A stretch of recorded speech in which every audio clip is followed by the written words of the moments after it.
வணக்கம். சண்டே நிகழ்ச்சிக்கு உங்களை அன்போடு வரவேற்கிறது ரோஹிணி. புது வருஷம் எப்படி இருக்கு? நல்லா இருக்கு. ஓகே, புது வருஷத்துல நிறைய விஷயங்களை நம்ம தீர்மானம் பண்ணியிருப்போம். அது செய்யணும், இது செய்யக்கூடாது அப்படின்னு சொல்லிட்டு. அது இந்நேரத்துக்கு வந்து பாதி பேர் பாதி விஷயங்கள் எல்லாத்தையும் மீறி இருப்பாங்க. ஆனால் ஒரு விஷயத்தை மட்டும் நம்ம மீறவே மாட்டோம். அது என்ன அப்படின்றது நான் பேச பேச உங்களுக்கு புரியும். கண்ணின் கடைப்பார்வையை காதலையர் காட்டிவிட்டால் மண்ணில் குமரருக்கு மாமலையும் ஓர் கடுகாம் அப்படின்னு பாரதிதாசன் பாடியிருக்காரு. அந்த காலத்திலிருந்து நீ ஒரு பொய்யாவது சொல்லு கண்ணே, நான் உன்னுடைய அன்பு தான், நான் உன்னுடைய காதல் தான் அப்படின்னு பாடியிருக்கிற வைரமுத்து அவர்கள் வரைக்கும், அது மட்டும் ஏன் நீயாக போ நாமாக திரும்பி வா அப்படி பாடிய தனுஷ் வரைக்கும் ஒரே ஒரு விஷயத்தை சுற்றி தான் வந்து இந்த உலகமே சுற்றிக்கிட்டு இருக்குன்னா அது காதல். இந்த காதல் அப்படின்ற மகத்தான ஒரு விஷயத்தை சுற்றி தான் இந்த உலகத்தில் இருக்கிற எல்லா உறவுகளும் இருக்கு. ஆனால் அந்த காதலை நாம் எப்படி உணர்றோம், அதை எப்படி கொண்டு போகிறோம் அப்படின்றத பற்றி நம்ம பேச ஆரம்பிக்கிறதுக்கு முன்னாடி இந்த சின்ன கிளிப்பிங் பாருங்க. எதுக்கு அந்த பொறுக்கிங்களுக்கு தேங்க்ஸ் சொன்ன? ஏமா துப்பட்டா சரி பண்ண சொன்னா உன் நாளைக்கு தானே சொல்றாங்க. என்ன நீ எல்லாரையும் திட்டுற? நான் இன்னைக்கு துப்பட்டாவே போடல.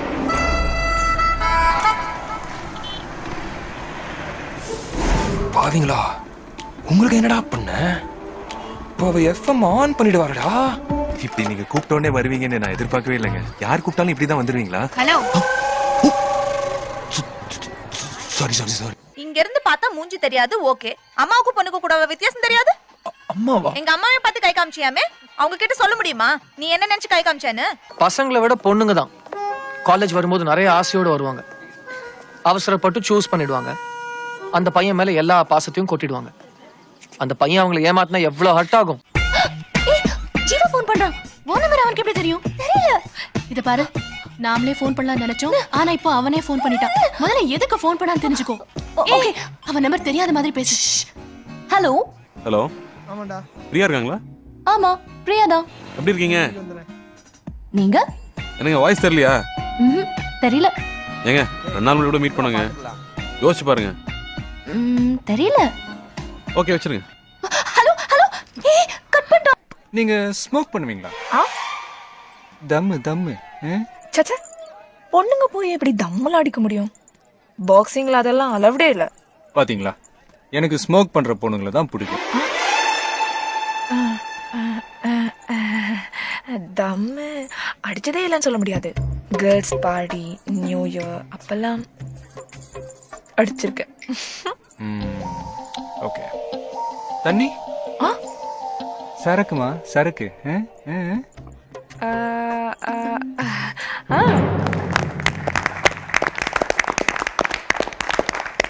மொத்தத்தில் ஏதோ ஒரு விஷயம் இருக்கு. உங்களுக்கு என்ன தோணி இருக்கு இந்த கிளிப்பிங் பார்த்த உடனே? நீங்க சொல்லுங்க. பார்த்த உடனே லவ், அது புரியாம இப்போ அந்த கிளிப்பிங்ஸை பார்த்ததுல இருந்து எனக்கு அதுதான் புரியுது. அவங்க வந்து எப்படி அட்ராக்ட் பண்றது அப்படின்னு அவங்களுக்கு ஒழுங்கா தெரியல. சொதப்புறாங்க, என்ன சொல்றதுனே தெரியாம சொதப்புறாங்க. மிஸ் அண்டர்ஸ்டாண்டிங் தான் புரியுது எனக்கு. பசங்க பொண்ணுங்களை எவ்வளோ கஷ்டப்பட்டு சமாளிக்கிறாங்க, பொண்ணுங்க பசங்களை எவ்வளோ கஷ்டப்பட்டு சமாளிக்கிறீங்கன்னு தெரியுது. மொத்தத்தில் ஒரு கஷ்டமான விஷயமா இருக்குல்ல காதலை வந்து சமாளிக்கிறது அப்படின்றது, இல்லையா? காதலை பற்றி தான் பேசுகிறோம் அப்படின்னு சொல்லியாச்சு. ஆனால் எந்த கோணத்திலிருந்து இதை பார்க்குறோம் அப்படின்றது ரொம்ப இன்ட்ரெஸ்டிங்கான ஒரு விஷயம். இது காதலில் சொதப்புவது ஆண்களா பெண்களா அப்படின்றத தான் இன்னைக்கு நம்ம பேச போகிற டாபிக். இதை பற்றி விரிவாக பேசுறதுக்கு பெண்கள் தான் அதிகமாக சொதப்புறாங்க அப்படின்னு இதுதான் நான் பேசுவேன்னு கங்கணம் கட்டிக்கிட்டு வந்து ஒருத்தர் லிவிங்ஸ்டன் ஒருத்தர் வந்து உட்கார்ந்துருக்காரு. அவருக்கு ஈடு கொடுக்குற மாதிரி பக்கத்துலேயே ராஜ்மோகன் வந்திருக்காங்க. அவர் வந்து இல்லை ஆண்கள் தான் அதிகமாக சொதப்புறாங்க அப்படின்னு சொல்ல வந்திருக்காரு. அவருக்கு வந்து சப்போர்ட்டிவாக கயல்விழி இருக்காங்க, லிவிங்ஸ்டனுக்கு சப்போர்ட்டிவாக கிருத்திகா இருக்காங்க. Thank you so much for coming. So Livingston, நீங்கள் சொல்லுங்கள். இப்போது பெண்கள் தான் வந்து சொதப்புறாங்க, அதில் எந்த மாற்றம் இல்லை. என்ன அப்படின்னா இன்றைக்கி வந்து எப்படி ஆயிடுச்சு அப்படின்னு வந்து பார்த்தீங்கன்னா, மனசை பார்க்குற காலம் போய் மணிப்பரிசை பார்க்கக்கூடிய காலங்கள் வந்துருச்சு. இன்னும் யதார்த்தமாக வந்து சொல்லணும்னா சென்டிமெண்ட் வந்து பசங்களுக்கு ரொம்ப ஜாஸ்தி. யாரு கூட வாழ்ந்தால் நம்ம வாழ்க்கை நல்லா இருக்குன்னு யோசிக்கிறது பொண்ணுகளோட மனசு. ஆனால் யாரு கூட வாழ்ந்தாலும் அவங்களுடைய வாழ்க்கை நல்லா இருக்குன்னு யோசிக்கிறது பசங்களோட மனசு. உண்மை அது. அதாவது நீங்கள் நல்லா பாருங்களேன் மேடம், காதலிக்கிறப்ப கூட வந்து பிரச்சனைன்னு வந்துருச்சுன்னு நினச்சிக்கோங்களேன், பசங்க வந்து பார்த்தீங்கன்னா எப்பயுமே சொல்லுவான் அது தெரியாமல் நடந்துருச்சு, அந்த பொண்ணு ஏதாவது கோபத்தில் பேசியிருக்கும், விட்ரா மச்சான் விட்ரா மாப்பிள்ள இப்படின்னு தான் வந்து சொல்லி காம்ப்ரமைஸ் பண்ணுவான். பொண்ணுகள்கிட்ட போய் நீங்கள் பொண்ணு அதோட ஃப்ரெண்டுகள்கிட்ட போய் சொல்லிச்சுன்னா நான் அப்பயே சொன்னேன் அந்த பொறுக்கி பையில நம்ப வேணாம்னு, என் பேச்சை கேட்டீங்களா யாராவது? இப்படின்னு தான் வந்து சொல்லுங்க. இதுதான் வந்து யதார்த்தமான விஷயம். அது மட்டும் இல்லாமல் நீங்கள் வந்து பார்த்தீங்கன்னா மேடம் இன்னொன்று எங்கள் ஊர் சைடு இப்போ தேனி மாவட்டங்கையில் வந்து திருவிழா வந்து நடக்கும். பசங்க வந்து பார்த்தீங்கன்னா சொதப்புறது மாதிரி தெரியும், ஆனால் பெர்ஃபெக்டாக அதுதான். பொண்ணுங்க பெர்ஃபெக்டாக இருக்கிற மாதிரி இருக்கும், ஆனால் கடைசியில் அதான் வந்து சொதப்புங்க. அதான் வந்து ஒரு கவிஞன் சொன்னால் தானங்களிலே மிக சிறந்த தானம் என்ன தானம் தெரியுமா? கண் தானமோ அன்னதானமோ ரத்த தானமோ நிதானமோ இல்லை, தானங்களிலே மிக சிறந்த தானம் கோபித்த காதலிக்கு காதலன் செய்யும் சமாதானம்னா. அதை எங்கள் ஆட்கள் வந்து தெளிவாக வந்து பண்ணிகிட்டு இருக்காங்க. இது காதலில் மட்டும் இல்லை, கல்யாணத்துக்கு அப்புறம் வந்து தொடருது. நான்லாம் கல்யாணத்துக்கு முன்னாடி சாமியை கும்பிட்டதில்லை மேடம், கல்யாணத்துக்கு அப்புறம் நான் கும்பிடாத சாமியே கிடையாது. ஏன்னா இப்படி வந்து பார்த்தீங்கன்னா எல்லாமே வந்து பார்த்தீங்கன்னா மாறி மாறி வந்து கொண்டு இருக்கக்கூடிய சூழல் வந்து வருது. ஆனால் எப்பேற்பட்ட சூழல் அது சங்க இலக்கியத்திலிருந்து இன்றைய காலம் வரை வந்து பார்த்தீங்கன்னா விட்டு கொடுக்கக்கூடிய மனநிலை ஆண்கள்கிட்ட இருக்கு, சொதப்பக்கூடிய மனநிலை யார்கிட்ட இருக்குன்னா பெண்கள்கிட்ட தான் இருக்கு. பெண்கள் தான் சொதப்புறாங்க அப்படின்னு பெரிய அபாண்டம் போடுறாருமா, அதுக்கு என்ன பதில் சொல்லுவீங்க நீங்க? ஆண்கள் தப்பு பண்றதுனால தானே பெண்கள் விட்டுட்டு போறாங்க. அவங்களே சொல்றாங்க என்ன தப்பு மேடம் நாங்க பண்ணோம், என்ன தப்பு நீங்க பண்ணல, நாங்க என்ன தப்பு பண்ணோம்னு கொஞ்சம் சொல்லுங்க மேடம். சரி நான் சொல்ற கேக்குற கேள்விக்கு நீங்க பதில் சொல்லுங்க. கேளுங்க அதுக்காக தான் நான் உட்கார்ந்திருக்கேன், சொல்லுங்க கேளுங்க மேடம். லவ் பண்ணும்போது லவ் பண்ற பொண்ணுகிட்ட மட்டும் தான் நீங்க பேசிருக்கீங்களா? ஏங்க இது என்னங்க வந்து கொடுமையா இருக்கு, வேற பொண்ணுகிட்ட நீங்க பேசினதே இல்லையா? ஏமா இது என் பொண்ணு இது என் தங்கச்சிமா, இந்த பொண்ணை வந்து பேசினா அப்ப லவ் பண்றப்ப நீ ஏன் அந்த பொண்ணை பேசுவீங்கன்னு கேட்பீங்களா? கேட்போம். அப்ப நாங்க கேக்குறோம் ஏன் அந்த பையன் பக்கத்துல உட்கார்ந்திருக்கீங்க, ஏன் அந்த பையன்கிட்ட பேசுறேன்னா அப்ப நீங்க என்ன சொல்லுவீங்க? இல்ல மனசாட்சியை தொட்டு உண்மையை சொல்லணும். ஏய் ஜஸ்ட் கேஷுவல்யா, என்ன இப்பயே நீ வந்து இப்படி சந்தேகப்படுற, சத்தியமா சொல்ல மாட்டீங்க? சொல்லுவோம். பாருங்க மேடம், ஹலோ அப்ப நீங்க பண்ணுனா கேஷுவல், நாங்க பண்ணா பிளானிங். அப்படி இல்ல இல்ல கேர்ள்ஸுக்குன்னு பார்த்தா பொசசிவ்னஸ் நிறைய இருக்கு. அவங்க பேசுறவங்க வந்து அவங்களுக்கு மட்டும் தான் சொந்தம்னு நினைப்பாங்க, அதனால மத்தவங்க கிட்ட பேசுறது அது ஒத்துக்க மாட்டாங்க. அது அவங்க மனசை புரிஞ்சுட்டா அதை அவங்க விட்டு தள்ளி வந்துடணும். ஏன் வரமாட்டீங்க நீங்க? கேர்ள்ஸ் வந்து பார்த்தீங்கன்னா பசங்களை தனக்கு தான் வந்து சொந்தம்னு நினைக்கிறாங்க, கரெக்ட், ஐ அக்ரி. இப்போ அதே மாதிரி நாங்கள் நினைக்கிறோம்ல, அப்போ நீங்கள் ஏன் அப்படி இருக்க மாட்டேங்கிறீங்க? பசங்க பண்ணுற தப்பு பொண்ணுங்க FB யூஸ் பண்ணாத, ஜீன் போடாத, இதெல்லாம் வந்து எப்படி சொல்லலாம்? இப்போ FB யூஸ் பண்ணுறதுனால என்ன, அவங்களும் தான் யூஸ் பண்ணுறாங்க, ஸோ நாங்கள் ஏன் யூஸ் பண்ணக்கூடாது? பசங்க வந்து பார்த்தீங்கன்னா சத்தியமாக சொல்லியிருக்க மாட்டாங்க. அதுக்கு மீறி நீங்கள் சொல்லக்கூடிய பசங்கள் வந்து சொல்லியிருந்தாலும் உன் ஃபோட்டோவை ஃபேஸ்புக்கில் அப்டேட் பண்ணாத, அதனால நிறையா வந்து பார்த்தீங்கன்னா மிஸ்யூஸ் நடக்குது அப்படிங்கிற வந்து ஒரு நல்ல எண்ணத்தில் தான் வந்து சொல்லியிருப்பாங்க ஒழிய, அது வந்து பார்த்தீங்கன்னா என்றைக்குமே வந்து கொடுங்கோலாட்சி மாதிரி நீ வைக்காத, நீ ஃபேஸ்புக்கில் இனிமேல் வச்சாட்டா நான் வந்து உன்னை இன்னையிலேருந்து வந்து விட்டுருவேன், பிரேக்கப் பண்ணிடுவேன் அப்படின்னு என்னைக்காச்சும் எந்த பசங்களாச்சும் சொல்லியிருக்காங்களா? இல்லை கேள்விப்பட்டிருக்கீங்களா? சத்தியமாக உண்மையாக அப்படி சொன்னா அவங்க உயிரோட இருக்க முடியுமா? ஆமா இருக்க முடியுமா? அதுவும் உங்களை மாதிரி பொண்ணுங்களை வச்சுட்டு இருக்க முடியுமா? அப்படிலாம் யாரும் இதுவரை சொன்னது இல்லையே, ஜீன்ஸ் போடக்கூடாது, நீங்க இது பண்ணாங்க அவங்க என்ன ட்ரெஸ் போட்டாலும் உங்களுக்கு பரவாயில்லையா? அப்போ அப்படி இல்ல, தமிழ்நாட்டுல இருக்கோம், நம்ம கல்ச்சருக்கு ஏத்த மாதிரி ட்ரெஸ் ஓகே. நீங்க மட்டும் தான் தமிழ்நாட்டுல இருக்கீங்க, நாங்க எல்லாம் தமிழ்நாட்டுல இல்ல. இல்ல மேம், அதுக்கு ட்ரெஸ்ன்னு ஒரு லெவல் இருக்கு, அது வரையும் ஓகே சொல்றோம். டி-ஷர்ட் போட வேண்டாம் யாரும் சொல்றதுல. என்ன சொல்லுங்க? நாகரிகமான ட்ரெஸ் அதுக்கு அக்செப்டட் மேடம். அது என்ன நாகரிகமான ட்ரெஸ்? ஒரு பொண்ணு தனியா வருது, டி-ஷர்ட் போட்டு ஜீன்ஸ் போட்டு வருதுன்னா பசங்க 5 பேர் இது நடக்குது, இப்போ ரயில்வே ஸ்டேஷன்ல நடக்குது, வர்றப்ப அந்த பொண்ணு டி-ஷர்ட் போட்டு டைட்டா டி-ஷர்ட் போட்டு ஜீன்ஸ் போட்டு வருது டைட்டா, அந்த பசங்களோட பார்க்க மாட்ட குரூப்பா வர்றப்ப பசங்க அந்த பொண்ணை தான் பார்ப்பாங்க. உங்களுடைய காதலியை வந்து அப்படி மத்தவங்க பார்க்க கூடாதுன்னு நீங்க நினைக்கிறீங்க? ஆமா, இதான் என்னோட தாட். காதல் அப்படின்னு வரும்போது வந்து ஆண் எக்ஸ்பெக்ட் பண்ற மாதிரி பெண்ணும், பெண் எக்ஸ்பெக்ட் பண்ற மாதிரி ஆணும் இருக்கணும் அப்படின்னு, அதுல வந்து யார் அதிகமா சொதப்புறாங்க அப்படின்றதுல இது ஜீன்ஸ்ன்றது ஒரு விஷயம் தான். அதுல அதான் மேம், நம்ம இப்போ வந்து ஏதாவது கேர்ள்ஸ்க்கு ஏதாவது எனி ப்ராப்ளம் இருக்கும், நம்ம என்ன சொல்ல வரோம் அப்படின்றது வந்து பாய்ஸ் வந்து மோஸ்ட்லி புரிஞ்சிக்க மாட்டாங்க. புரிஞ்சிக்காம பேசுறதுனால தான் மிஸ் அண்டர்ஸ்டாண்டிங் வருது, இதனால தான் பிரேக்கப் ஆகுது. வாழ்க்கையில இருக்கிற மிக முக்கியமான உறவு அப்படின்றது வந்து நம்ம படிப்பு என்ன தேர்வு செய்யறோம் அப்படின்றதுக்கு அப்புறம் எடுக்கிற மிக முக்கியமான டிசிஷன் என்னன்னு பார்த்தீங்கன்னா, நம்மளுடைய வாழ்க்கை துணையா யாரை நம்ம தேர்ந்தெடுக்கிறோம், அந்த வாழ்க்கை துணையோட நம்மளுடைய வாழ்க்கை எப்படி இருக்க போகுது, எப்படி நாம அதுக்கு காரணமா இருக்கோம், அமைச்சிக்கிறதுக்கு காரணங்களாக நாம எப்படி இருக்கோம் அப்படின்றது தானே. ஸோ அந்த காரணங்கள்ல ஒன்று வந்து அவங்கள மேனேஜ் பண்ணுறதா இருக்கலாம், இல்லைன்னா நம்மளை நாம மேனேஜ் பண்ணிக்கிறது கூட இருக்கலாம் இல்லையா? அந்த மாதிரி விஷயங்களை தான் சொதப்புறது அப்படின்ற ஒரு கலோக்கியலான வார்த்தை போட்டாலும் கூட it's a very important discussion. ஆக்சுவலாக யோசிச்சு பார்த்தோம்னா ஒரு சின்ன இடைவெளிக்கு பிறகு திரும்ப பேசலாம்.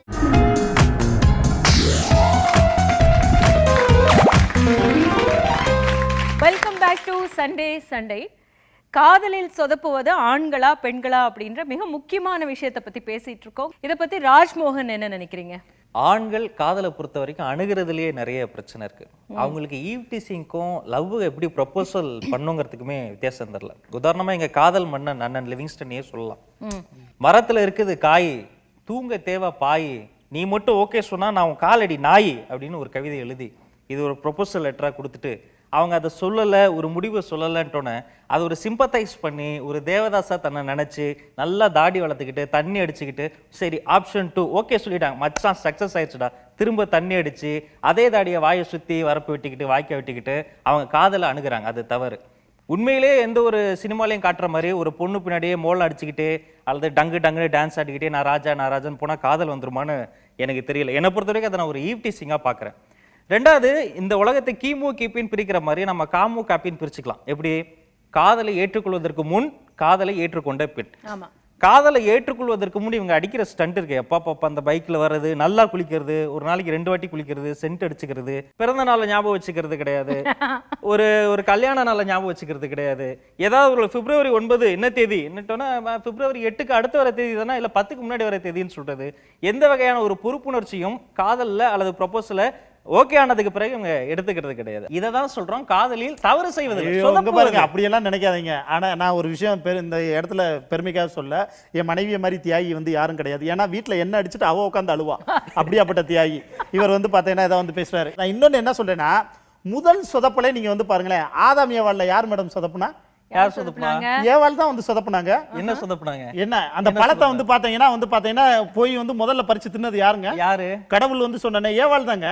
ஆதாம் வந்து கிடையாது. ஆதாம் என்ன பண்ணிட்டு இருந்தாரு? முதல் சொதப்பல்ல ஆதாம் என்ன பண்ணிட்டு இருந்தாரு? பக்கத்துல தான் வந்திருந்தாரு. பக்கத்துல என்ன ஒண்ணும் பண்ணல. அதாவது ஒரு விஷயம் நடந்துருங்க, எது சொன்னாலும் கேட்க போறது இல்லைன்னு அன்னைக்கே தெரிஞ்சு போச்சுங்க. புரியுதா? இந்த காதல் அப்படின்றது ஸ்டார்ட் ஆகிறதுக்கே ப்ரப்போசல்னு ஒண்ணு இருக்கு இல்லையா? அந்த ப்ரப்போசல் வந்து யாரு பண்றாங்க? உங்களை பொறுத்த வரைக்கும் பெண்கள் பண்றாங்களா இல்ல ஆண்கள் பண்றாங்களா? 2 பேருக்குமே ஈக்குவலா இருக்கு. ஆனா வெளிக்காட்டுறதுல நம்ம பசங்க கொஞ்சம் அவசரம் கொடுக்க, அதனால சொதப்பிடுவாங்க. பெண்களுக்கு வந்து அவங்க வெக்கத்தை விட்டு போய் ஃபர்ஸ்ட் லவ் பண்றேன்னு சொல்ல முடியாது, அவங்களால சொல்ல முடியல. ஆனா நீங்க எதிர்பார்க்கறீங்களா அவங்க ப்ரப்போஸ் பண்ணணும் அப்படின்னு சொல்லி எதிர்பார்க்கறீங்களா? எதிர்பார்க்கறோம், கண்டிப்பா எதிர்பார்க்கறோம். ஆனா நீங்க வந்து ஒரு பெண்ணே ப்ரப்போஸ் பண்ணாங்கன்னா அந்த பெண்ணை நீங்க எப்படி பாக்குறீங்க? ஒரு பேட் தாட் ஆட்டோமேட்டிக்காக ஏற்பட்டுரும். அவங்க வந்து சொன்னா என்ன ஒரு பொண்ணு நம்ம கிட்ட வந்து சொல்லுது அப்படின்னு. ஏன்னா காலகாலமா எப்போதுலேருந்தோ ஆண்கள் மட்டும்தான் சொல்லிட்டு இருப்பாங்க. நீங்க சொல்லுங்க. இப்போ சப்போஸ் நம்ம ப்ரப்போஸ் பண்ணுறோம் அப்படின்னா கூட அது ஒரு மரியாதை, எங்களுக்கு ஒரு கில்ட்டியாக இருக்கும். நம்ம ப்ரப்போஸ் பண்ணிட்டா இவர் நல்லதாக எடுத்துப்பாரா, இது இன்னும் எத்தனை பேர்கிட்ட ப்ரப்போஸ் பண்ணியிருக்குமோ, இது என்னது ப்ரப்போஸ் பண்ணுறதுக்கு ஆளே இல்லாத மாதிரி நம்மக்கிட்ட வந்து ப்ரப்போஸ் பண்ணியிருக்கே, ஒரு எங்களுக்குள்ளே இருக்கிற ஒரு கில்ட்டினஸ், எங்களுக்குள்ளே இருக்கிற ஒரு டவுட்டாலேயே மேக்ஸிமம் எங்களுக்கு இருக்கும், இவரை பிடிச்சிருக்கோம், ப்ரப்போஸ் பண்ணணும்னு தோணும். ஆனால் வந்துட்டு இந்த ஒரு கில்ட்டினஸில் நாங்கள் பண்ணுற வரைக்கும் வெயிட் பண்ணி அதுக்காக இப்போது 85% வந்து ஆண்களான பெண்களும் வர ஆரம்பிச்சிட்டாங்க ப்ரப்போசலில். நீங்கள் சொல்லுங்கம்மா. ஒரு ஷைனஸ் வரும், அவங்க கிட்ட எப்படி போய் ப்ரப்போஸ் பண்ணுறது, அவங்க என்ன நினைப்பாங்க அப்படின்ட்டு ஏதாச்சும் ஒரு தாட் ரொம்ப சொதப்பல்னு வச்சுக்கோங்க, அவன் ப்ரப்போஸே பண்ணலைன்னு வச்சுக்கோங்க, என்ன பண்ணுவீங்க? தலையில் ஒரு போய் குட்டு மாட்டீங்க? அது ப்ரப்போஸ் பண்ணும்போது யாராவது சொதப்புனீங்களா பொண்ணுங்க கிட்ட? 2 பேரும் ப்ரப்போஸே பண்ணல. பட் எப்படின்னா ஃபஸ்ட்டு ஃபேஸ்புக்கில் பேசினோம், வாட்ஸ்அப் யூஸ் பண்ணுறீங்களா அப்படி இப்படின்னு கேட்டாங்க. யூஸ் பண்ணுறோம் அப்படின்னு. நம்பர் தரவே இல்லை இன்னும் அப்படின்னு ஸ்டார்ட் பண்ணாங்க. சரி ஓகே அப்படின்னு பேசிட்டு இருக்கும்போது ஒரு நாள் ஃபீவர் வந்த உடனே நான் சும்மா பேசுவேன் அவங்களுக்கு. ஸோ ஃபீவர் ரொம்ப கேர் எடுத்துக்கிட்டேன், இப்படி பார்த்துக்கோ, டேப்லெட் ஹாட் வாட்டர் குடி அப்படி இப்படின்னு சொன்னேன். ஸோ ஓகே பாய் சொல்லும் போது லவ் யூ டா செல்லம் பாய் அப்படின்னு சொல்லி பாய் சொல்ல வச்சிட்டீங்க. நீங்கள் சொல்ல வைக்கல, அவங்களே சொல்லிட்டாங்க. ஸோ எனக்கு அந்த ஐடியா இல்லை. அதுக்கப்புறம் தான் அப்படியே பேச நான் உண்மையாக தான் லவ் பண்ணுறேன் உன்னை அப்படின்னு அங்கேருந்தா ப்ரப்போஸ் வந்துச்சு. என்னை பொறுத்த வரைக்கும் என்ன அப்படின்னாக்கா, இது வரைக்கும் எல்லாரும் சொன்ன எல்லாத்துலேயும் பார்த்தீங்கன்னாக்கா எவ்ரி திங் வாஸ் ட்ராமேட்டிக். ட்ராமாட்டிசம்னு பார்த்தீங்கன்னாக்கா யார் ஜாஸ்தி பண்ணுறாங்க, பொண்ணுங்களா பசங்களா அப்படின்னு கேட்டிங்கன்னா யாராக இருந்தாலும் சொல்கிற ஒரு விஷயம் என்னன்னா பொண்ணுங்கன்னு தான் சொல்லுவாங்க. ஏன் பசங்களே ட்ராமாட்டிசம் பண்ணுறவங்க இருக்காங்க, பட் ஆனால் மெஜாரிட்டி வந்து லைக் என்ன சொல்கிறது, நம்ம ஏன் இந்த ட்ராமாட்டிசம்லாம் பண்ணுறோம் அப்படின்னாக்கா we are influenced by films. Actually school mate ஒருத்தன் ஒரு பொண்ணை போய் ப்ரப்போஸ் பண்ணான். பட் அந்த பொண்ணு வந்து அப்பயே சாரி பிரதர்னு சொல்லி அப்பயே பிரேக் ஆனது இருக்குது. பட் ஆனால் மேம் இப்போ வந்து பாய்ஸ் வந்து ஒரு பொண்ணை லவ் பண்ணுறாங்கன்னா கண்டிப்பாக வந்து மோரோவர் 95% மேலே தைரியமாக போய் ப்ரப்போஸ் பண்ணுவாங்க. பட் கேர்ள்ஸ் வந்து ஒரு பையனை லவ் பண்ணுறாங்கன்னா அவங்க ஃப்ரெண்ட்ஸ் மூலியமா தெரிய வைப்பாங்க. தெரிய வச்சு என்ன பண்ணுவாங்க, நான் மரமண்டை நான் லவ் பண்ணுறேன் அது அவனுக்கு புரியலன்னு தான் சொல்லுவாங்களே தவிர அவங்க ப்ரப்போஸே பண்ண மாட்டாங்க மேம். ஸோ பாய்ஸ் வந்து ப்ரப்போஸ் பண்ணுவாங்க பட் சொதப்ப மாட்டோம். பட் கேர்ள்ஸ் நிறைய சொதப்புவாங்க. என் ஃப்ரெண்டு இதுமாரி லவ் பண்ணும்போது அவன் வந்து போய்ட்டு இதுமாரி சொன்னான், இதுமாரி நான் அவங்கள லவ் பண்ணுறேன் நீங்கள் என்ன சொல்கிறீங்க அப்படின்னு.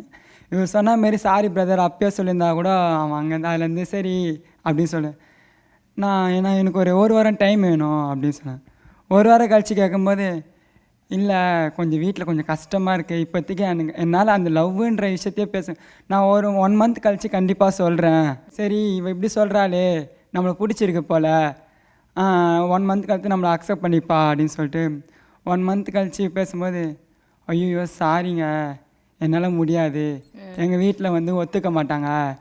இந்த ஒத்துக்க மாட்டான்றத 1 மாதத்துக்கு முன்னாடியே தெரியாது, அப்பயே சொல்லியிருக்கலாம்ல. அவனும் அதுலேருந்து ரிலீஃப் ஆகிடுவான். 6th ஸ்டாண்டர்டில் ப்ரப்போஸ் பண்ணால் அவங்க 7th ஸ்டாண்டர்டில் ஒத்துக்கிட்டாங்க. 7th ஸ்டாண்டர்ட் வரைக்கும் காக்க வச்சாங்க உங்களை. அது பெரிய விஷயம் இல்லை, எனக்கு ஜாலியாக சின்ன வயசுல 1 மாதம் காக்க வச்சதுல தான் அவருக்கு வந்து ரொம்ப பெரிய விஷயமா தோணுச்சு. எனக்கு ஸ்கூல் டேஸ்னால எனக்கு அவ்வளோ ஒன்றும் பெருசாக தெரில. 6th ஸ்டாண்டர்ட்ல இருந்தே மரியாதை கொடுத்துட்டீங்க அங்கே. நீங்கள் சொல்லுங்கள். மெசேஜில் தான் மேம் ப்ரப்போஸ் பண்ணேன் ஃபஸ்ட்டு.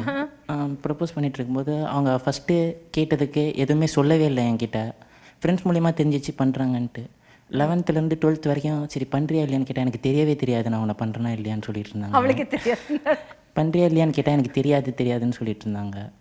அப்புறம் ஒரு நாள் அது அவங்க அண்ணன் வந்து என்னை மிரட்டினோன்னே நான் அதை வச்சு சொன்னோன்னே ஆமாம் நான் உன்னை தான் பண்ணுறேன் அப்படின்னு சொன்னாங்க. இப்போ திருப்பி கேட்டால் தெரியாதுன்றாங்க. ஆனா அப்படிதான் பேசுவாங்க பொண்ணுங்கன்னா வந்து ஒரு நேரம் இப்படி பேசுவாங்க ஒரு நேரம் அப்படி பேசுவாங்க. இதுக்கு நீங்க சொதப்புறாங்க ஒரே மாதிரி தானே மேம் பேசுவாங்க. உங்களுக்கு யாராவது ப்ரப்போஸ் பண்ணியிருக்காங்களா? இல்லை பண்ணதில்லை, ஆனால் என் ஃப்ரெண்டு இதில் நடந்தது எனக்கு தெரியும். சொல்லுங்க. ஆக்சுவலாக 2 பேருமே லவ் பண்ணிட்டு தான் இருந்தாங்க. இவன் பண்ணுறான்னு சொல்லிட்டு இவளுக்கு தெரியாது, இவ பண்ணுறான்னு சொல்லிட்டு அவனுக்கு தெரியாது. ஆனால் 2 பேருமே பண்ணிட்டு தான் இருக்காங்க. உடனே அந்த பாய் என்ன சொன்னான், நான் உன் ஃப்ரெண்டை லவ் பண்ணுறேன் அப்படின்னு சொன்னான். ஓகேன்னு சொல்லிட்டு விட்டுட்டா. அதுக்கப்புறம் அவன் சொன்னான் இல்லை நான் உன்னை தான் லவ் பண்ணுறேன். உன்னதான் லவ் அப்ப ஏன் அப்படி சொன்னாரு அவரு? என் ஃப்ரெண்டை லவ் பண்ணுறேன், ஐயோ நான் உன்னதான் லவ் பண்ணுறேன் அப்படின்னு அந்த பொண்ணு வாயாலே வாங்கணுமா. ஓஹோ எவ்வளோ சொதப்பிட்டாங்க பாருங்க. பொண்ணுங்க பற்றி அவங்க சொல்கிற எல்லா விஷயத்துலையும் பாருங்கள், அவங்க வந்து டைம் கொடுக்குறேன் கேட்குறேன் அப்படின்னு சொல்லிட்டு அவங்க முடிவை எடுக்கும்போது கொஞ்சம் தெளிவாக தப்பிச்சிருங்க. காதலில் சொதப்புவது ஆண்கள், தப்புவது பெண்கள். ஓ ஃபேண்டாஸ்டிக். மேம் இப்போ என்னன்னா என் ஃப்ரெண்டு இப்போ ரியலாக நடந்துச்சு. என் ஃப்ரெண்டு வந்து ஒரு பொண்ணை லவ் பண்ணுறான். அது வந்து 2 பேர் தான். என் ஃப்ரெண்டு இன்னொருத்தனு போவான், அவன் பைக் ஓட்டுவான், இவன் பின்னாடி உட்காந்துட்டு இவன் தான் லவ் பண்ணுறான், பின்னாடி உட்காந்துருப்பேன். ரொம்ப சொல்ல போகிறப்ப இந்த மாதிரி நான் உங்களை லவ் பண்ணு சொல்கிறான், ரொம்ப தயக்கத்தோடு சொல்கிறான். ஆனால் அந்த பொண்ணு யோசிச்சுட்டு நான் உங்களை லவ் பண்ணலையே உங்கள் ஃப்ரெண்டை தானே லவ் பண்ணுறேன் அப்படின்னு சொல்லிடுச்சு அந்த பொண்ணு. பசங்களுக்கு எல்லாம் சொல்ல வரேன்னா போய் லவ்வை ப்ரப்போஸ் பண்ணுறப்ப ஃப்ரெண்ட்ஸோட போகாதீங்க, தனியா நின்னு போய் ஃப்ரெண்ட். அதுதான் நீங்க பண்ற முதல் சொதப்பல். ஃப்ரெண்ட்ஸோட போகாதீங்க, நீங்க தனியா சுத்துங்க. போகும்போது அவங்கள ஃபாலோ பண்ற போது கூட தனியா போய் சுத்துங்க. ஆமா அதேதான் பெண்களுக்கும் 2 பேரா போகாதீங்க. 2 பேருமே அழகா இருந்தீங்கன்னா பசங்க கன்ஃபியூஸ் ஆகும்ல, பசங்க போய் பாப்பானுங்க. அது அவங்களுடைய தப்பு. இந்த காலகட்டத்துல இந்த ஒரு குளோபலைசேஷன் அப்படின்ற ஒரு விஷயம் வந்ததுக்கு அப்புறம் Facebook, WhatsApp, Instagram and Twitter இந்த மாதிரியான இன்ஸ்டன்ட் மெசேஜஸ், இன்ஸ்டன்ட் காதல்கள் நடந்துட்டு இருக்கிற இந்த நேரத்துல சொதப்பல்களும் இன்னும் அதிகமா நடந்துட்டு இருக்குன்னு நான் நினைக்கிறேன். எப்படிப்பட்ட சொதப்பல்கள் எல்லாம் நடந்துட்டு இருக்கு காதல்ல அப்படின்றத பத்தி தொடர்ந்து பேசுவோம் ஒரு சிறிய இடைவேளைக்கு பிறகு.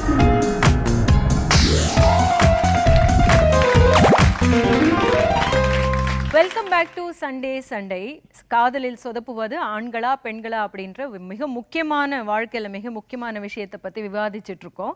காதலை ஏத்துக்கிட்டதுக்கு அப்புறம் சொதப்ப ஆரம்பிக்கிற ஆண்களை வந்து நம்பி பயணிக்கிறாங்களா இல்லை அதோட கழட்டி விட்டுட்டு போயிடுறாங்களா பொண்ணுங்க? ஃபர்ஸ்ட் என்ன பண்ணுறாங்கன்னா அவங்க லவ்வரை நம்புறதோட ஃப்ரெண்ட்ஸை ரொம்ப நம்புறாங்க. ஃப்ரெண்ட்ஸு அவங்க லவ்வரை பற்றி எது சொன்னாலும் போய் நம்பி அப்படியே அவங்க லவ்வர் கிட்ட போய் கேட்கறதுனால அதனாலே பாதி பேருக்கு பிரேக்கப் ஆகிடுது. கேர்ள்ஸும் பண்ணுறாங்க மேம். அதுதான் என்ன மாதிரி நம்மளை நம்பாமல் அவங்க ஃப்ரெண்ட்ஸ் என்ன சொன்னாலும் அதை நம்புறது.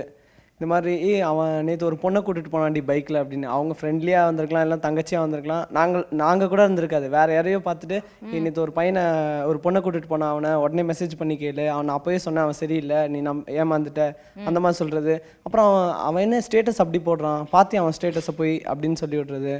அதுக்கப்புறம் வேற யாரு கூடயும் ஃபோட்டோ எடுத்து வச்சிருக்கானே அதெல்லாம் பார்த்தியா, அவன் வாட்ஸ்அப்லாம் செக் பண்ணுறியா அப்படி இப்படின்னு இவங்க ஏற்றி விடுறது. அதை நம்பிட்டு இவங்க வந்து நம்ம கிட்ட பண்ணுறது. நம்ம எதனாச்சும் கேட்டால் நீ நல்லவன் தான், நான் தான் கேட்டவ, வேண்டாம் உனக்கு எனக்கு செட் ஆகாது, நம்ம பிரிஞ்சிடலாம், எங்கள் வீட்லேயும் ஒத்துக்க மாட்டாங்க எப்படியோ, ஸோ நம்மளுக்கு செட் ஆகாது அப்படின்னு கேர்ள்ஸ் தான் ஃபஸ்ட்டு பண்ணுறது. ஆனால் ஆண்கள் தான் சொதப்புறாங்க. என் ஃப்ரெண்டு அவள் வந்து அவங்க மாமா பையன்கிட்ட பேசிகிட்டு இருக்கானா, ஆனால் இவன் வந்து நீ ஏன் பேசுகிற அவன்கிட்ட, ஏன் ரொம்ப நேரம் பேசிகிட்டு இருக்க, இவன் வந்து ஒரு ஃப்ரெண்டோட தான் பார்க்குறா, ஆனால் அவங்க வந்து ஏன் அவங்ககிட்ட ரொம்ப பேசுகிற அப்படின்னு சொல்லிட்டு இந்த மாதிரி அவங்க மேலே ஒரு ஹோப் இல்லாமல் சந்தேகப்படுறாங்க. அதனால கூட பிரேக்கப் ஆகுது. ஸோ இந்த மாதிரி சொதப்பல்கள் வந்து ஆண்கள் நிறைய பண்ணுறாங்க அப்படின்ற போது நீங்கள் ரொம்ப தைரியமாக பெண்கள் தான் சொதப்புறாங்க அப்படின்னு கிருத்திகா சொல்ல போகிறீங்க. நம்பிக்கை அப்படிங்கிறத விட சொதப்பல் அப்படிங்கிறது, அதுவும் இன்றைய காதலில் பார்த்தீங்கன்னா காலங்காலமாகவே இருக்குது. அது ஆண்களாகட்டும் பெண்களாகட்டும் இருபாலருமே சொதப்பல்கள் பண்ணிட்டு தான் இருக்காங்க.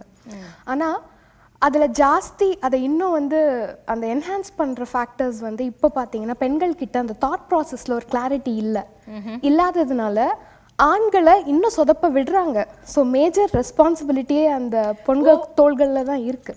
சொதப்ப விடுறதுனால இவங்க சொதப்புறாங்க அப்படின்னு சொல்றாங்க. ஒரு முக்கியமான, அதாவது அது ஒரு ஃபர்ஸ்ட் ஸ்டெப் டுவர்ட்ஸ் ஒரு ரிலேஷன் அப்படிங்கும்போது அந்த பெண் வந்து இப்போ அவள் வந்து அடுத்த 40 வருடங்கள் வந்து ஒரு ஆணோட வாழ போறா அப்படின்னா it's a big decision making. ஆனால் அந்த இம்பார்ட்டண்ட்டான ஒரு டெசிஷனை அந்த பொண்ணு வந்து ஒரு ஃப்ளிக் ஆஃப் அ செகண்டில் எடுத்துடுறா. தனக்கு அந்த ஒரு ஆண் மகன் சரியானவனா, நம்மளால் அடுத்த 40 வருட காலம் உங்களுடைய வாழ்க்கையின் முடிவு வரைக்கும் சந்தோஷமாக உங்களால் அந்த வாழ்க்கையை வாழ முடியுமா அப்படிங்கிற அந்த கேள்விக்கான பதில் நீங்கள் வந்து யோசனை வந்து நிறைய செஞ்சுருக்கணும். அதுக்கு நிறைய வந்து நீங்கள் வந்து உள் வாங்கியிருக்கணும். அந்த கேரக்டர், அந்த புரிதல் வந்து நிறைய இருந்திருக்கணும். டெக்னாலஜியின் தாக்கம் வந்து எந்த அளவுக்கு பெண்களை இன்னும் சொதப்ப வைக்குது அப்படிங்கிறத சொல்ல வரேன். ஸோ சில இடங்கள்ல என்ன ஆகுது, அந்த பொசசிவ்னஸ் ஜாஸ்தி ஆகும்போது மானிட்டர் பண்ண ஆரம்பிக்கிறாங்க. ஸோ அவங்களுக்கே தெரியாமல் அதுக்கு டெக்னாலஜியும் கை கொடுக்கும் நேரத்தில் வந்து என்ன ஆயிடுதுன்னா they are literally getting addicted. Last seen என்ன, நம்ம மெசேஜுக்கு ரிப்ளை வரல, ஆனால் இன்னும் ஆன்லைன்லேயே இருக்காங்க, இன்னும் 1 minute முன்னாடி வரைக்கும் அவைலபிளாக இருந்திருக்காங்க, ஆனால் நம்ம கால் பிக் பண்ணலை. இந்த மாதிரியான சந்தேகங்கள் ஜாஸ்தி ஆகிறதுக்கு டெக்னாலஜி ஒரு ரீசன் அப்படின்னாலும் ஏற்கனவே பொசசிவ், ஏற்கனவே சந்தேகம் அதிகமா இருக்கு. ஸோ எந்த டெக்னாலஜி வந்தாலும் எப்படி வந்தாலும் நம்ம எந்த இன்டென்ஷனோட அவங்கள கேள்வி கேட்குறோம் அப்படின்றதுல ரொம்ப கிளியரா இருக்கணும் அப்படின்றது. அவங்க மேல ட்ரஸ்ட் இருக்கணும், அவங்க மேல நம்பிக்கை இருக்கணும், ரொம்ப அவங்கள போட்டு டார்ச்சர் பண்ணக்கூடாது அப்படின்னு ஒரு பெண் நினைக்கணும் அப்படின்னு சொல்லி சொல்றாங்க. சார் உங்ககிட்ட இன்னொரு விஷயம், நீங்க ஸ்டார்டிங்கில் சொன்னீங்க பர்ஸை பார்க்குறாங்க மனசை பார்க்கலன்னு சொல்றீங்க சார். இதே பாய்ஸ் வந்து மனசை பார்த்தா லவ் பண்றாங்களா? கண்டிப்பா. பின்ன நீங்க எந்த பாய்ஸ்க்கு எத்தனை வாட்டி நீங்க ரீசார்ஜ் பண்ணி விட்டுருக்கீங்க? நாங்க கேக்குறோம், பாய்ஸ்க்கு எத்தனை வாட்டி நீங்க ரீசார்ஜ் பண்ணி விட்டுருக்கீங்க? ஏங்க மிஸ்டு கால் கொடுக்கறதே நீங்க தாங்க. உங்களுக்கு கையில பணம் இருக்கா இல்லையா, ரீசார்ஜ் பண்ணி டாப் அப் ஆகுதோ இல்ல, எங்க டாப் கலந்து போயிடுது. அப்புறம் நீங்க வந்து பாத்தீங்கன்னா என்னமோ பேசுறீங்க. சத்தியமா இதெல்லாம் வந்து ஐயோ பொய்யெல்லாம் புழுகவே செய்யாது. இந்த செலவு பண்றதுதான் பையன் சொதப்புறதே ஃபர்ஸ்ட். அவன் என்னன்னா, ஒரு பொண்ணு வந்து நம்ம லவ் சொல்றோம், அந்த பொண்ணு கிடச்சிருச்சுன்னா அவள் ஹாப்பியாக இருக்கணும், ரொம்ப சந்தோஷமாக பண்ணணும், அவளுக்கு வேண்டியதெல்லாம் நம்ம பண்ணணும், அவள் கேட்காமே நம்ம பண்ணணும். அந்த ஒரு மென்டாலிட்டியில் தான் பையன் ஃபஸ்ட்டு எல்லாத்தையும் செலவு பண்ணுறான்.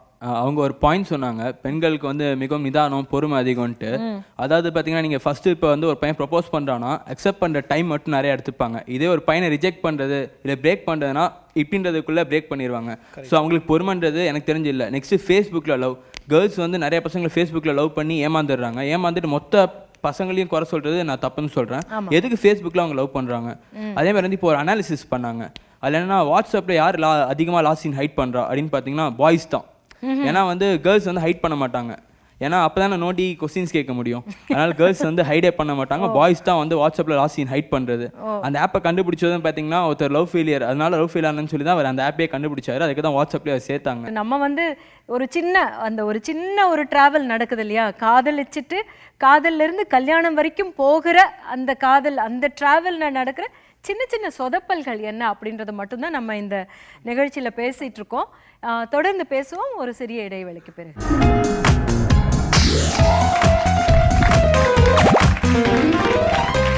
Welcome back to Sunday.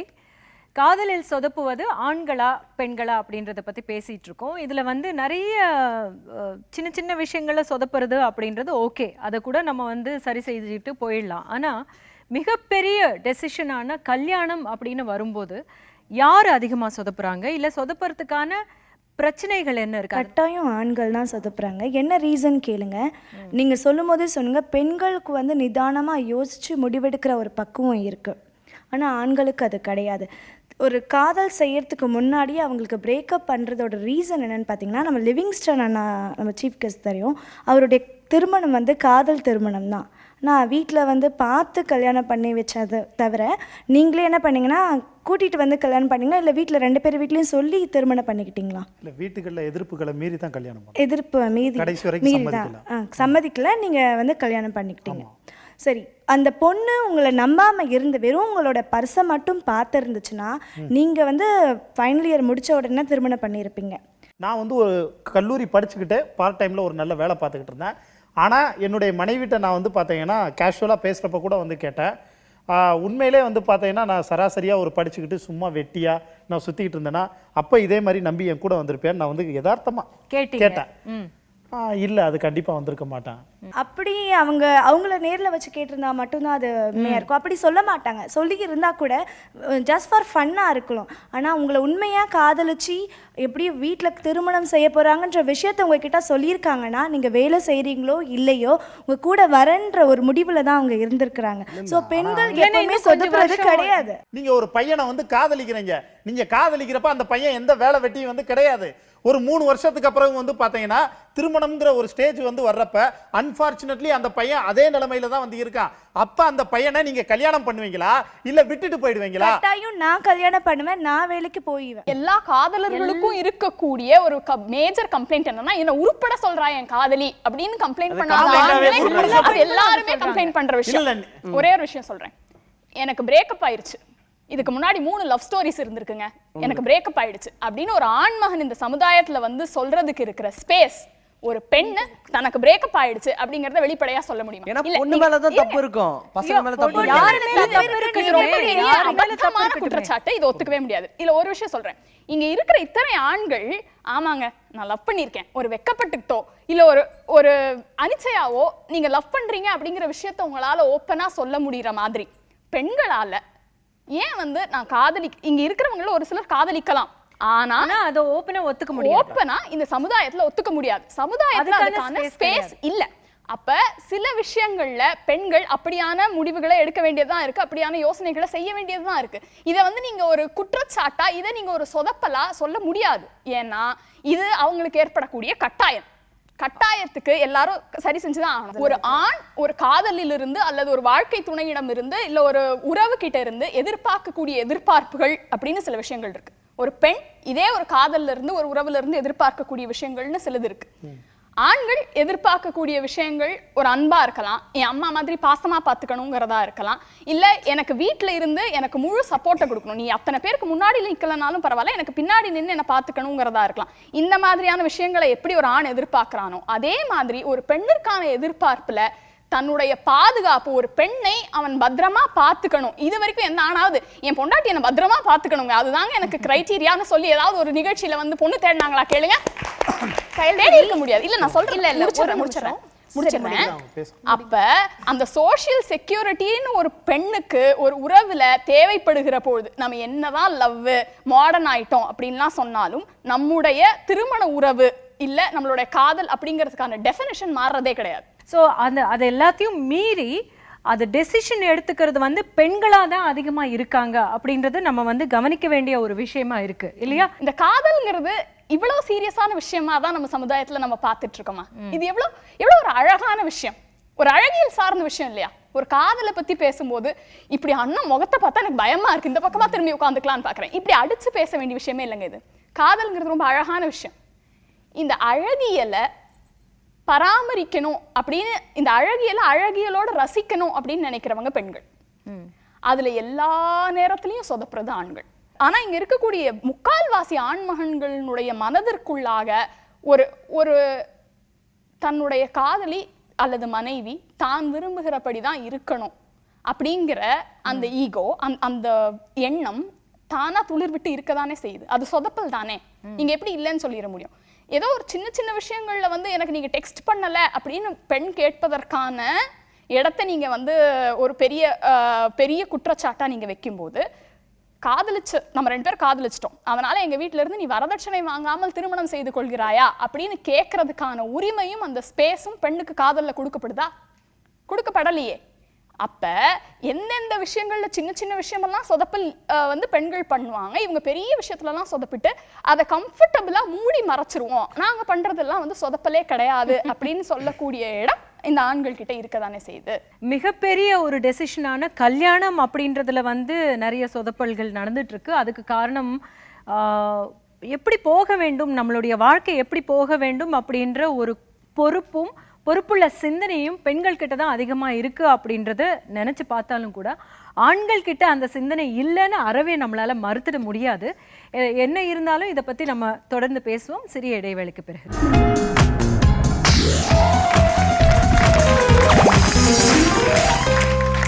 Welcome back to Sunday. காதலில் சொதப்புவது ஆண்களா பெண்களா அப்படின்றத பத்தி காரசாரமா சண்டை போட்டுக்கிட்டு இருக்கோம். இந்த சண்டையை பற்றி இன்னும் சுவாரஸ்யம் கூட்டுறதுக்காக நம்மளோட பேச வந்திருப்பவர் 1000க்கு மேற்பட்ட திரையிசை பாடல்களை எழுதியிருக்கிறவர், தென்னிந்திய எழுத்தாளர் சங்கத்தின் செயலாளருமான பிறைசூடன் அவர்கள். வணக்கங்க, ரொம்ப நன்றி வந்ததுக்கு. இப்போ இருக்கிற ஒரு காதல் இருக்கு இல்லையா, அந்த காலத்திலேருந்து காதல் பற்றி நிறைய நம்மளுக்கு வந்து விமர்சனமும் இருக்குது, வியப்பும் இருக்குது. அது எல்லாத்தையும் மீறி வந்து இப்போ இருக்கிற காதல் ரொம்ப வெளிப்படையான ஒரு காதலாகவும் இருக்குது. அப்பா அம்மாவுக்கு பயந்து எல்லாம் யாருமே காதலிக்கிறது கிடையாது. இப்போது அப்பா கிட்டேயே அம்மா கிட்டேயே போய் I have a girl friend, I have a boy ஃப்ரெண்டுன்னு சொல்கிற அளவுக்கு ஒரு சுதந்திரமும் இருக்குது. ஆனால் அதே மாதிரி இன்ஸ்டன்ட் காதல் கூட ஆயிடுச்சோ அப்படின்னு ஒரு ஐயம் இருக்குது. பட் அப்படி இருக்கிற இந்த இன்ஸ்டன்ட் காதலுக்கு வந்து இவங்க யாராவது 2 பேரில் ஒருத்தர் வந்து சொதப்பிட்டாங்கன்னா உடனே கழட்டிட்டு போயிடுறது அப்படின்ற ஒரு போக்கும் அதிகமாயிட்டு இருக்கு. அப்படின்ற போது இந்த சொதப்புவது யார் அதிகம் அப்படின்ற ஒரு சுவாரஸ்யமான ஒரு கருத்தை எடுத்திருக்கோம் நாங்கள். நீங்கள் என்ன நினைக்கிறீங்க? இல்லை, சொதப்புறதுங்கிறது வந்து காதலில் வந்து சொதப்புறதுங்கிறத நாங்கள் வேறு இலக்கியங்களில் வந்து வேறு மாதிரி அது ஊடல் கூடல் அப்படிலாம் சொல்கிறோம். இப்போ புதிதாக ஈகோன்னு ஒரு வார்த்தை வந்துருச்சு. நீ என்ன சொல்கிறது நான் என்ன கேட்குறது அப்படின்னு சொல்லி எப்பயுமே சொதப்புறது இருந்துகிட்டு தான் இருந்துச்சு. சொதப்புறதுங்கிறது வார்த்தைகளுடைய புதிய வெளிப்பாடு பரிணாமமே ஒழிஞ்சு சொதப்பல் இல்லாமல் இல்லை. ஏன்னா ஏன் கோச்சிக்கிறான், எதுக்கு கோச்சிக்கிறான்? பொசசிவ்னஸ். யார் மேலே love is thick when falls is thin. அன்பு அதிகமாக இருக்கக்குள்ள அவன் செய்யக்கூடிய குற்றங்கள் எல்லாம் நம்ம மறந்துடுறோம். அன்பு குறையக்குள்ள அவங்க செய்யக்கூடிய குற்றங்களை எல்லாம் சொல்கிறோம் அதிகமாக இருக்கும். எழுதுங்கால் கோல்கானா கண்ணே போல் கொண்கன் படிகானின் கண்ட விடத்துங்கிறான். கணவன் தினம் வீட்டில் நச்சுன்னு சொல்ல பண்ணிகிட்டு இருக்கான், காதலன் அப்படி வச்சுக்கலாம். திடீர்னு சொல்லாமல் 10 மணி நேரம் வெளியூர் போயிடுறான், இல்லை 10 நாள் வெளியூர் போயிடுறான். அவன் வந்தோடனே அவன்கிட்ட பேச மாட்டான்னு இவன் நினச்சிக்கிட்டே இருக்கிறான். அதுக்கு என்ன உதாரணம் சொல்கிறாருன்னா, ஒரு குச்சி இருக்கு இல்லையா, அதில் ஒரு மை முனையில் இருக்குது, அதை கண்ணில் வச்சு அப்போ கண்ணுக்கு மையிடுதல்னு ஒரு பழக்கம் இருக்குது. இப்படி தூரம் இருக்கக்குள்ள அவன் பால் உள்ள குற்றங்களும் அவன் கண்ணுக்கே தெரியுது. அவன் கிட்டக்க வந்து நெருங்கி கண்ணில் பொருந்தும் பொழுது அந்த மை தெரியல, அந்த குச்சி மட்டும் தெரியுது போல் எழுதுங்கால் கோல்கானா கண்ணே போல் கொண்கன் படிகானின்னு கண்டுவிடுது. அது ஒரு வந்து சாரின்னு சொல்லிட்டா சும்மா நடித்து நான் காலில் விட்டுமான்னு கேட்டான்னா உடனே மறந்துடுவாங்க. நம்ம சொதப்புறதுங்கிறது அந்த பொசசிவ்னஸ் தான், வேற ஒன்றும் இல்லை. எனக்கு மட்டுமே நீ சொந்தம், நான் வந்து உனக்காக தேடி அந்த கடையில் தேடி ஒரு ஜாக்கெட் போட்டு வந்தேன், ஒரு ஜீன்ஸ் போட்டு வந்தேன், அதை நீ ரசிக்கலையே அப்படி சொல்லி இந்த பெண்ணுங்களுக்கும் ஒரு இது ரசிப்பாங்க. உடனே சொல்லிட்டா இவன் மந்தா போடுவான், இவன் சீன் போடுவான். அது மாதிரி சின்ன சின்ன எதிர்பார்ப்புகள், அது சின்ன சின்ன சண்டைகள். அது அதனால் இது சொதப்புனாதான் காதல். ஒன்றுமே சொதப்பாமல் தலைவா வா தலைவி வா என்னை நீ புரிந்து கொண்டாய் நானும் நீயும் புரிந்து கொண்டோன்னா அவங்க அவ்வளோ பிளான் பண்ணிலாம் வாழ முடியாது. எரர்லேருந்து தான் நிறைய கற்றுக்கணும். சொதப்பாமல் இருந்தால் அந்த காதல் சுவாரஸ்யப்படாது. அதனால் என்னை பொறுத்த வரைக்கும் சொதப்புனா காதல் தான்.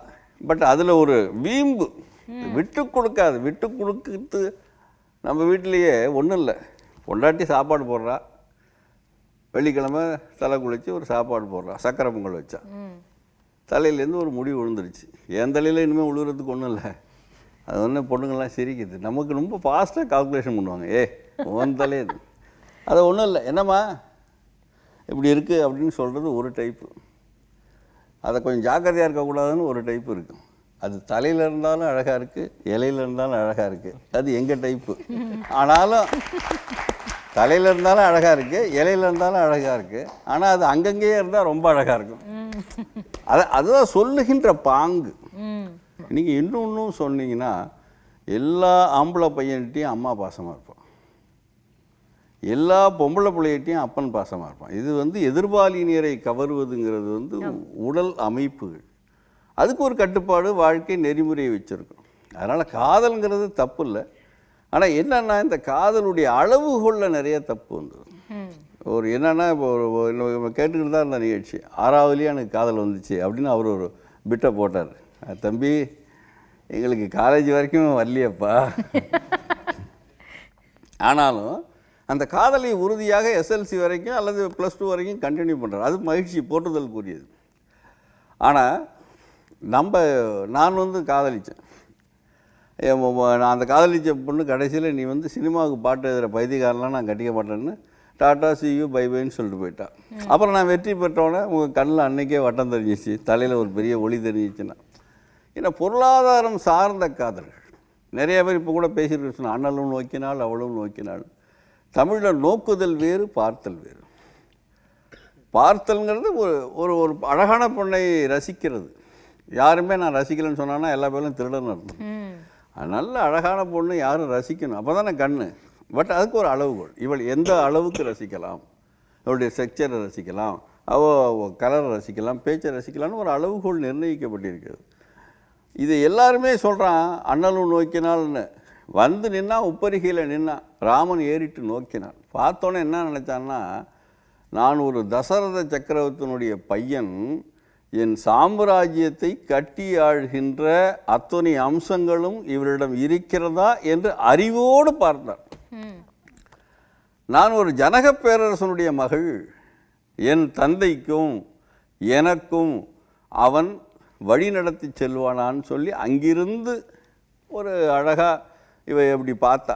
அதுதான் அண்ணலும் நோக்கினால் அவளும் நோக்கினாள். நம்ம ஆளுங்க தப்பாகவே பாட்டு எழுதி, அங்கே ஒரு ஜன்னல் இங்கே ஒரு மின்னல், அதனால் எனக்கு ஒரு இன்னல் அப்படின்னு கவிதை எழுதுறதுனால இந்த ஆழத்தை எடை போடுது. நீங்கள் பொருளாதாரம் சாராத காதலில் வந்து சொதைப்பிடும் எந்த வயசுலேயும். அப்போ முதல் நாள் பூத்த ரோஜா போல் தன்னை, தன் குடும்பத்தை, தன் சூழ்நிலை, தன்னுடைய வளர்ப்பு, அந்த ஒரு சந்தோஷத்தை பிரிந்து வந்து உன்னை தன்னிடம் ஒப்படைச்சவளை பாதுகாக்கிறதுக்கு நீ உழைக்கணும். இலக்கியத்தில் ஒரே ஒரு இடத்த மட்டும் சொல்கிறேன். கொண்ட கொடுனன் குடி வரனுட்டன, கொடுத்த பெருஞ்சோறு உண்ணாள், பொழுது மறுத்து உண்ணும் சிறுமது கையிலேன். ஆசைப்பட்டு ஒரு பொண்ணை கல்யாணம் பண்ணிக்கிட்டான். அவள் பெரிய தங்க கிண்ணத்தில் சோறு ஊட்டின குடும்பத்தை சார்ந்தவ. அப்பங்காரன்ட்ட சொல்கிறான், பொண்ணு எப்படி இருக்குன்னு விசாரிக்க சொல்கிறான். ஈகோ பிடிச்சவன் அப்பன். என் இஷ்டம் இல்லாமல் அவன் இஷ்டத்துக்கு கல்யாணம் பண்ணிட்டு ஒரு வண்டி நிறையா நெல், அரிசி கிரிசி எல்லாம் சொன்னான். போயா, நீ வடை பாயசம் வேணாலும் கொடு, என் புருஷன் கஷ்டப்பட்டு அவனுடைய உழைப்பில் கிடைக்கக்கூடிய கஞ்சி தான் எனக்கு அமிர்தம்னு அவன் நினைக்கிறான். கொடுத்த பெரும் சோறு கொள்ளலாம் வேண்டான்னு திருப்பி அனுப்பிட்டா. பசிக்குது, ஆனாலும் புருஷன் உடைக்கிறான். ஒரு வேலைக்கு போயிருக்கான், 100 ரூபா கூலி கொண்டு வருவோன்னு சொல்லி பொழுது மறுத்து உண்ணும். காலையில் டிஃபன் சாப்பிட வேண்டியதை மறுத்துட்டு நைட்டு ஒருவேளை உணவாக சாப்பிடும். அதனால் காதலில் சொதப்புவதுங்கிறது அவசியம். காதலிக்கூடிய உரிமை அது, உரிமை அது. ஒரு பிள்ளை வந்து நம்மளை அப்பான்னு ஓங்கி அடிச்சிருச்சுன்னா நீங்கள் திருப்பி அடிப்பீங்களா? ஐயோ, என் பிள்ளை எவ்வளோ அழகாக அடிக்குது. அதுதான் சேற்றை குழப்பிய தன் சிசு கையினால் சோற்றை குழப்பினும் சொர்க்கம் என்றுன்னா. ஒன்றும் இல்லை, ஒரு ஏழை வீட்டில் சோறு வடித்து வச்சுருந்தாங்க. அங்கேருந்து வந்து பிள்ளை வந்து ஐயா அப்படின்னு கையை வச்சிருச்சு. அப்பங்காரன் சொன்னான், சொன்ன முடிச்சது என்ன அது கையை வச்சிருக்க சோதரன். அம்மங்காரி சொன்னால் அங்கேருந்து ஒடியாந்து, ஐயோ என் பிள்ளை கைரேகை எவ்வளோ அழகாக இருக்குது, என் பிள்ளை பெரிய ஆளாகும் அப்படி சொல்லி. ஒரு அன்பு இருக்கின்ற இடத்தில் குற்றம் குறையும், குற்றம் அதிகமாக இருக்கக்குள்ள அன்பு குறையும். அதனால் சொதப்புவதுங்கிறது அன்பின்பால் ஏற்பட்ட வெளியீடு என்று என்னுடைய கருத்தை சொல்கிறேன். மிக சரியா சொன்னீங்க. ரொம்ப அற்புதமான விளக்கமா இருந்திருக்கு. எப்போவுமே நான் ஒன்று யோசிக்கிறது உண்டு சார், எந்த ஒரு உறவிலையுமே வந்து விட்டு கொடுத்தல் ரொம்ப அதிகமாக இருக்கும். ஆக்சுவலாக அப்பா தப்பு அப்பாவே சில அப்பாக்கள் தப்பு பண்ணுற அப்பாக்கள் இருக்காங்க. அம்மா தப்பு பண்ணாலோ இல்லை தங்கை தப்பு பண்ணாலோ அண்ணன் தப்பு பண்ணாலோ இந்த மாதிரி உறவு முறைகளுக்குள்ளே வந்து ஏதாவது தவறு செஞ்சுட்டாங்க அப்படின்னா எல்லாத்தையும் விட்டு கொடுத்து அதை வந்து ரொம்ப போட்டு குத்தி குத்தி பார்க்க மாட்டோம். ஆனால் இந்த உறவில் மட்டும் ஒரு சிறு வார்த்தை அப்படி இப்படி தவறி போயிடுச்சு அப்படின்னா வந்து ரொம்ப நம்மளை வந்து பாதிக்குது. ஏன்னா அதுக்கு அந்த அளவுக்கு முக்கியத்துவத்தை கொடுக்குறோம். அவங்க நமக்கு கொடுத்த வாக்கை நிறைவேற்றணும்னு பார்க்குறோம், இல்லை நம்மளை அவங்க ரொம்ப கவனிக்கணும் அப்படின்னு பார்க்குறோம். அதே மாதிரி தான் ஆண்களும் கூட நான் என்ன செஞ்சாலும் இவ ஒத்துக்கணும், இவ என்னை புரிஞ்சுக்கணும் அப்படின்னு பார்க்குறாங்க.